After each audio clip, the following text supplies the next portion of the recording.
एक फौजी लड़की की ऐसी कहानी जिसे सुनकर आपकी आंखों में आंसू आ जाएंगे।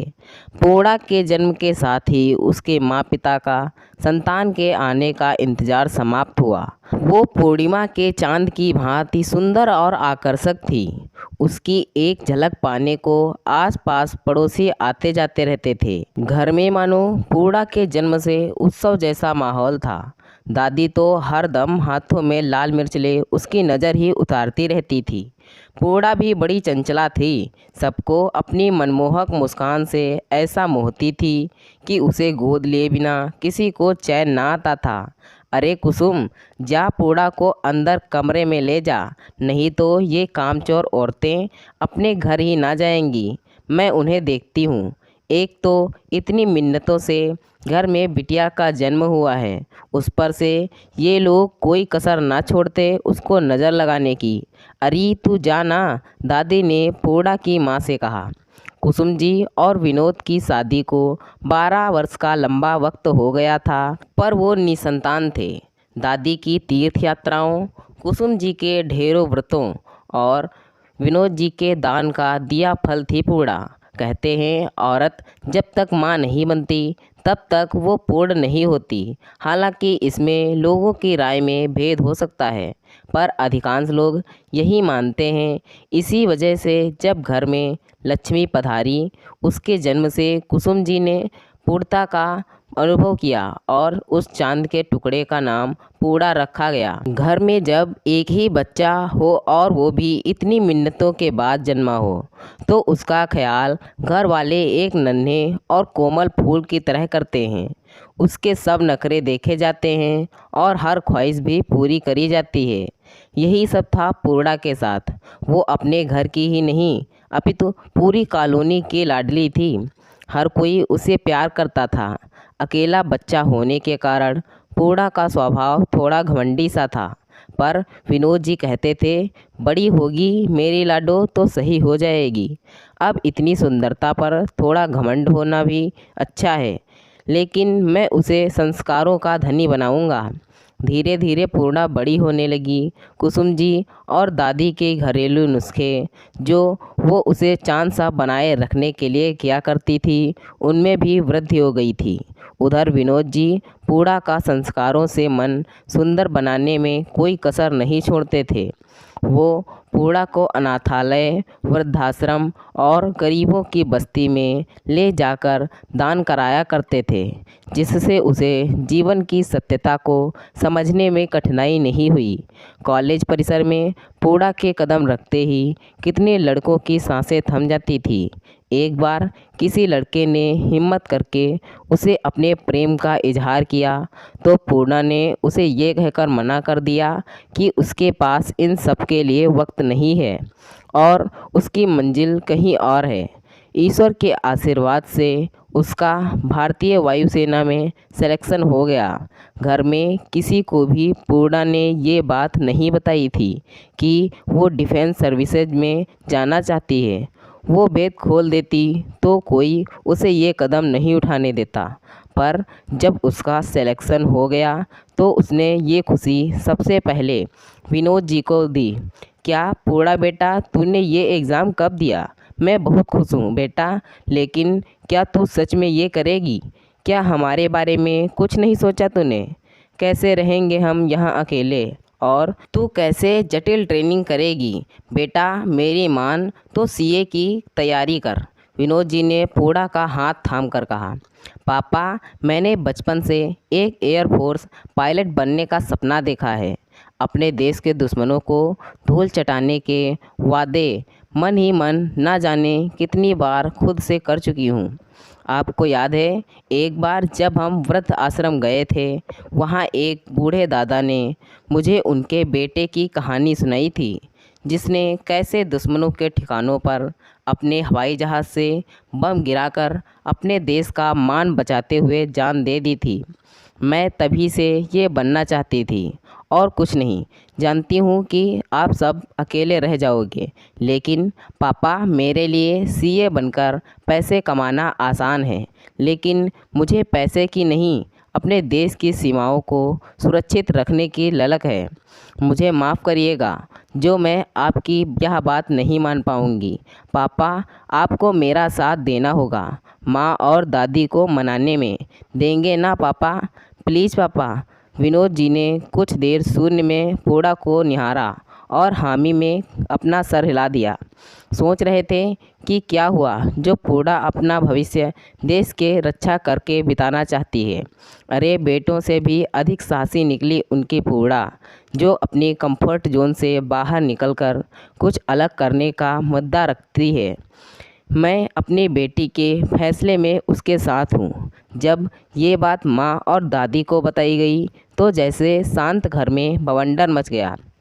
अरे पूर्णा, इससे तो तू अपनी पसंद का लड़का ढूंढ रही होती तो मैं बिना देखे हाँ बोल देती बेटा, लेकिन ये क्या पागलपन है? अरे ऐसे कोई मरने जाता है क्या?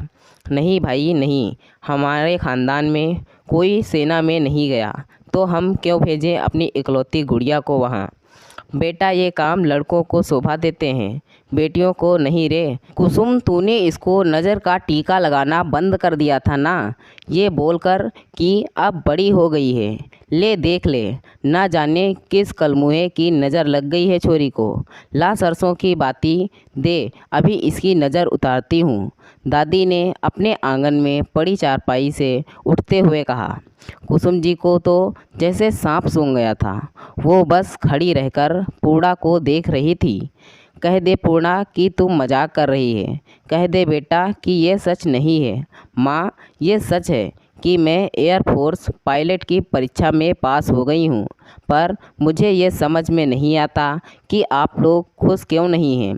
पता है कितनी मुश्किल परीक्षा होती है और मैंने पास कर ली तो कोई खुश ही नहीं है। बस सब मुझे मेरे फैसले को बदलने के पीछे पड़ गए हैं। माँ, दादी, मैं सीए बनकर शादी करके सेटल हो सकती हूँ। वो आसान है, लेकिन मुझे ये नहीं करना, कुछ अलग हट कर करना है। क्या मेरा साथ नहीं दोगे? क्या आपको खुशी नहीं होगी जब मुझे मेडल मिलेगा और आप सबका नाम रोशन करूँगी? और दादी, बचपन से आपने मुझे बेटा बेटी के भेद से दूर रखा, तो आज ये भेद क्यों? ये देश उतना ही मेरा है जितना किसी लड़के का। मैं आप सबको मनाना चाहती हूँ, प्लीज़ मान जाइए ना, मेरी खुशी के लिए ही सही। पूर्णा ने हाथ जोड़कर कहा। कुसुम माँ, मैं तुम दोनों की बेचैनी समझता हूँ, लेकिन हमें पूर्णा के फैसले पर भरोसा रखना होगा और खुद को मजबूत बनाना होगा। मैं उसके साथ हूँ। मेरी बेटी ने कुछ नया सोचकर ख़ानदान की सोच को नया आयाम दिया है। मैं बहुत खुश हूँ।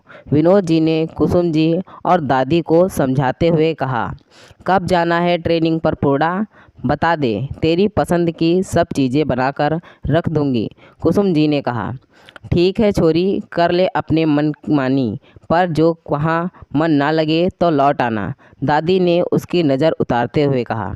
थैंक यू, अब मैं हल्के मन से और पूरे दिल से जा पाऊँगी। अब आप सब मुझसे सहमत हैं तो कितना अच्छा लग रहा है। पूर्णा ने खुशी के आंसू पोंछते हुए कहा। 2 हफ्ते में पूर्णा को एयरफोर्स एकेडमी दुंडिगल तेलंगाना में रिपोर्टिंग देनी थी और वो दिन भी आ गया। कुसुम जी और विनोद जी अपनी पूर्णा के सपने को साकार करके उसकी उड़ान में साथ थे। अकादमी में बहुत सी लड़कियां थीं। उनके माता पिता से बातचीत करके कुसुम और विनोद को थोड़ी तसल्ली मिली।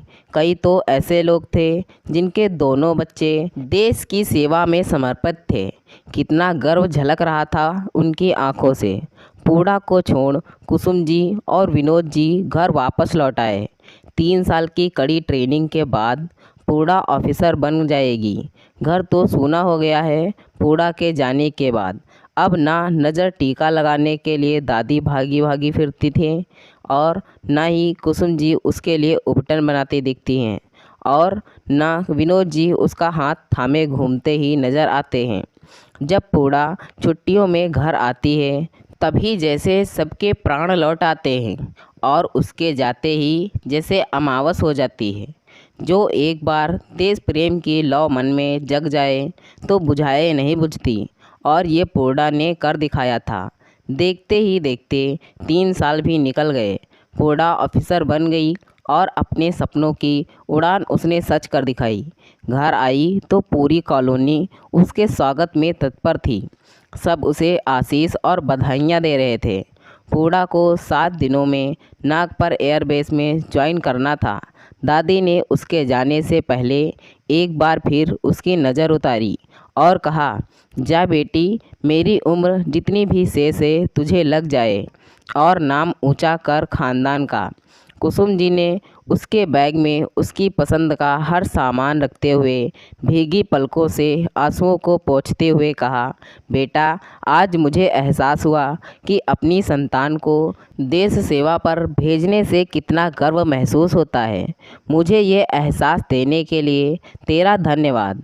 संभाल कर रहना पूर्णा। विनोद जी पूर्णा को गले लगाकर एक ही बात बोले, चाहे कुछ भी हो जाए पूर्णा, मत भूलना कि पापा हमेशा तेरे साथ हैं और हम सब तेरे लौटने की राह देख रहे हैं।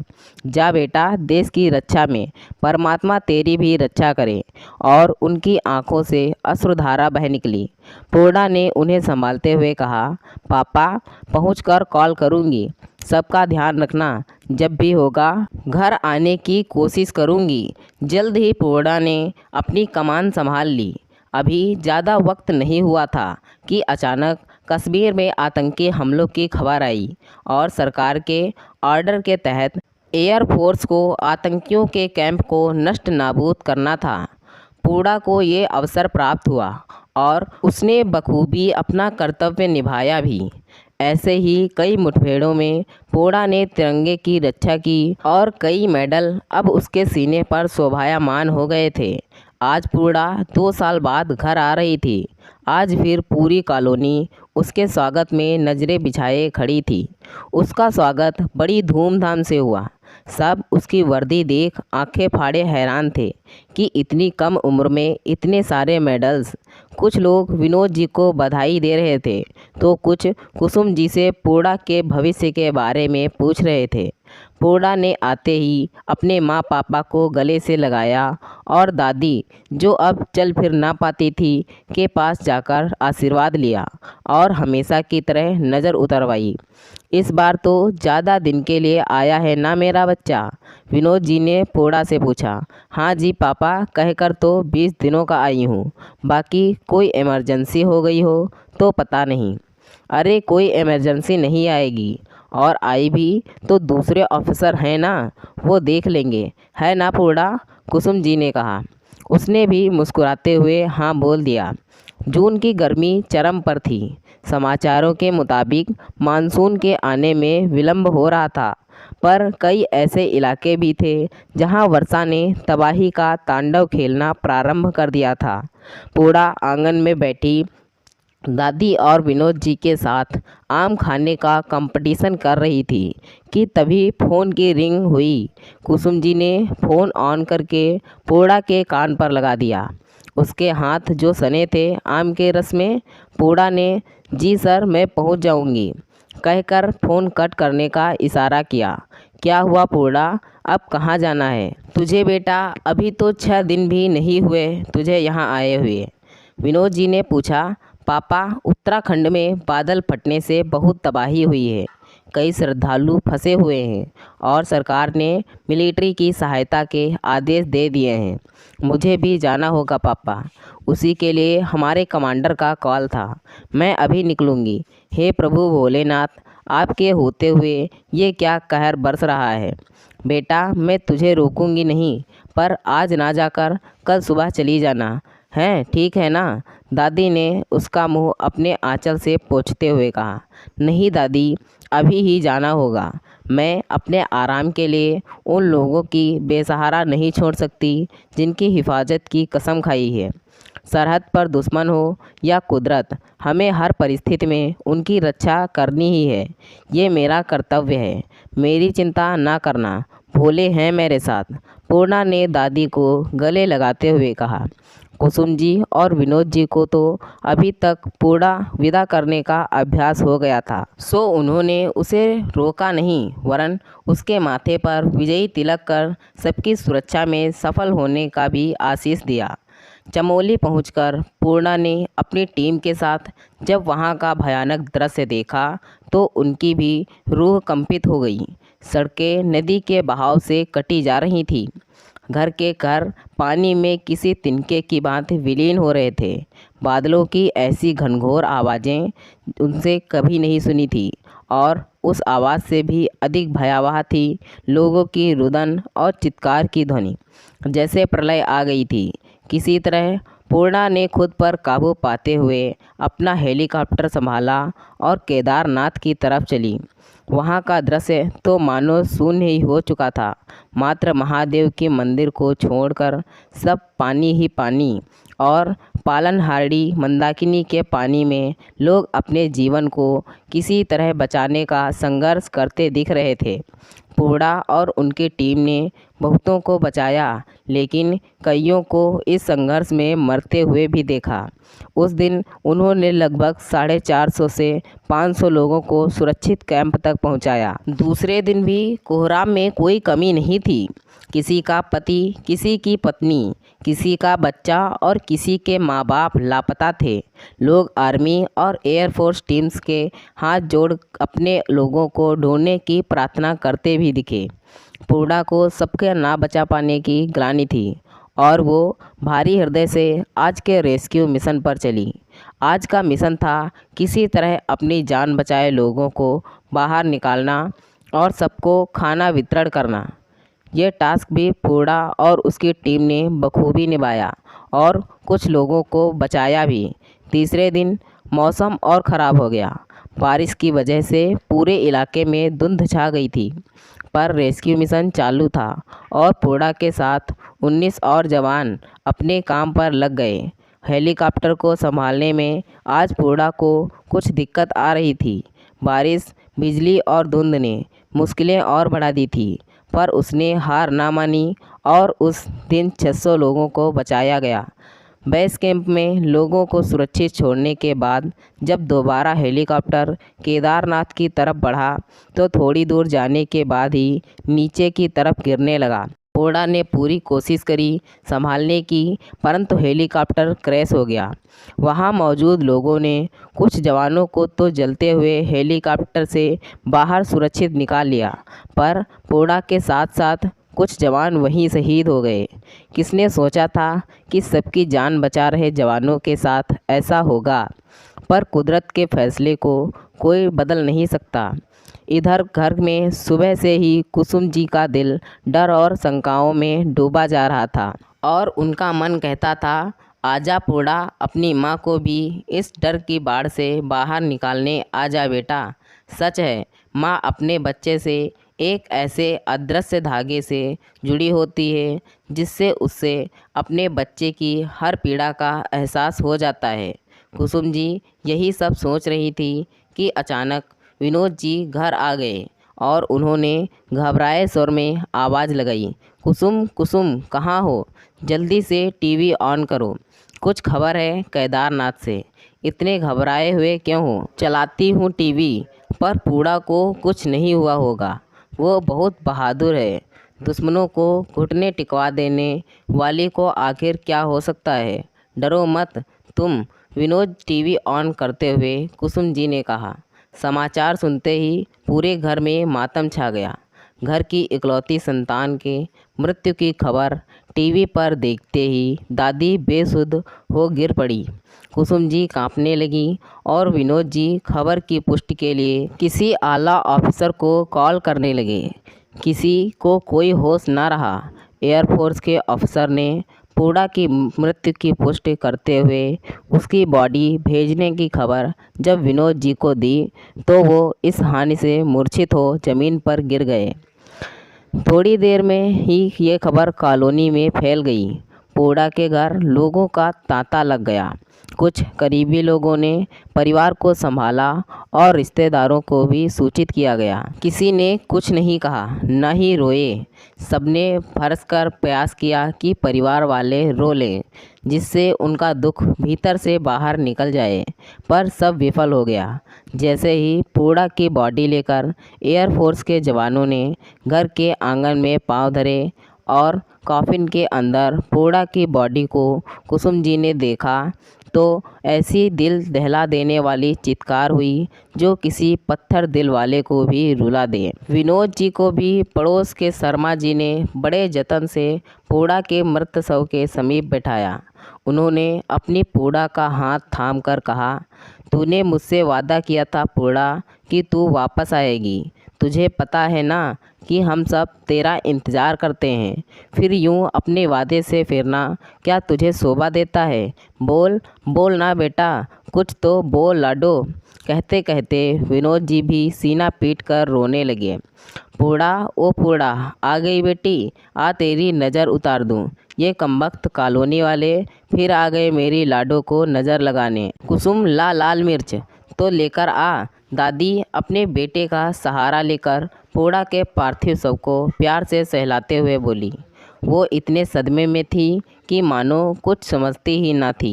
कुसुम जी विनोद जी के कंधे पर सर रखकर बोल रही थी, क्या ये दिन देखने के लिए ईश्वर ने पूड़ा से हमें अनुग्रहित किया था? जो ये दुख दिखाना ही था तो मुझे बांझ ही रहने देता। कम से कम जवान बेटी को ऐसे तो न छीनता। हाय पूड़ा, जिस उम्र में तुझे शादी का जोड़ा पहनाना था, उस उम्र में क्या तू कफन ओढ़ते हुए अच्छी लगेगी? मैंने कहा था आपसे, मत मानो इसकी बात, मत भेजो इसे एयरफोर्स, लेकिन आपने मेरी एक ना सुनी। देखो क्या हुआ अब। बताओ कैसे रहेंगे इस बोझ के साथ? कैसे कटेगी बची कुची ज़िंदगी अकेले पूड़ा के बिना? कुसुम जी फिर पूड़ा के मृत शरीर पर सर रखकर रोने लगी। इतने में एयरफोर्स के एक ऑफिसर ने विनोद जी के हस्ताक्षर लिए किसी कागज़ पर और अगले दिन फिर आने को कहते हुए हिम्मत रखने का दिलासा भी दिया।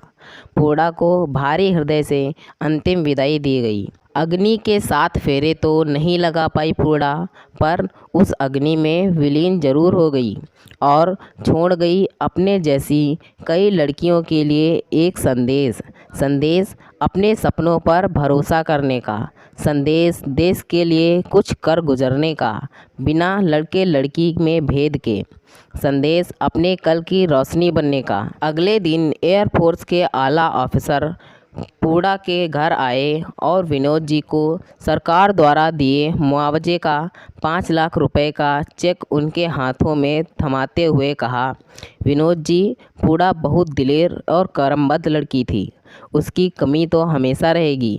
ये चेक सरकार की तरफ से हर शहीद जवान के घर वालों के लिए है, सो आपको देने आया हूँ, इसे स्वीकार करें। मैं जानता हूँ पूड़ा हमें हमेशा के लिए छोड़कर जा चुकी है और कभी वापस नहीं आएगी। सोचा नहीं था कि उसकी विदाई डोली में नहीं अर्थी पर करूँगा, लेकिन ये पैसे लेकर उसके बलिदान का मोल कम नहीं कर सकता। यदि वो देश की रक्षा करते हुए बॉर्डर पर शहीद हुई होती तो क्या तभी सरकार मुआवजा देती? नहीं ना। तो अब क्यों? मेरी बेटी तब भी देश की सेवा ही कर रही थी, उसे पैसे से कोई प्रेम नहीं था। कृपया आप ये पैसा किसी ऐसे जवान को दे दें जिसे इसकी ज़्यादा आवश्यकता हो, मैं ये नहीं ले सकता। दोस्तों, कितनी ही ऐसी देश के वीर लड़कियां भारत को एक बेहतर देश बनाने में लगी हैं। कोई मिलिट्री ज्वाइन करती है, कोई एयरफोर्स, कोई आईपीएस या कोई डॉक्टर ही बनकर देश की तरक्की में हाथ बटा रही हैं। पूड़ा जैसे जवान जो देश के लिए, उसे बेहतर बनाने के लिए बिना सोचे समझे अपनी जान कुर्बान कर देते हैं। उनके इस बलिदान को कुछ भ्रष्ट नेता देश को खोखला बनाकर मिट्टी में मिला देते हैं। आइए एक प्रण करें खुद से कि चाहे कुछ भी हो जाए, अपनी बेटियों के सपनों को सच बनाने में उनके सपनों के रथ के सारथी बनेंगे। फिर चाहे समाज हमें कितना ही कोसे, पर अपनी बेटियों के सपनों की उड़ान को कम या नीचा नहीं होने देंगे, फिर चाहे वो कुछ भी बने। तो दोस्तों, यह थी हमारी आज की कहानी। अगर यह कहानी आपको पसंद आई है तो कृपया इसे लाइक करें और कहानी पर अपनी राय देने के लिए इसमें कमेंट करें। दोस्तों, ऐसी ही और कहानियाँ सुनने के लिए हमारे चैनल को सब्सक्राइब करें। धन्यवाद दोस्तों। Thanks for watching this video.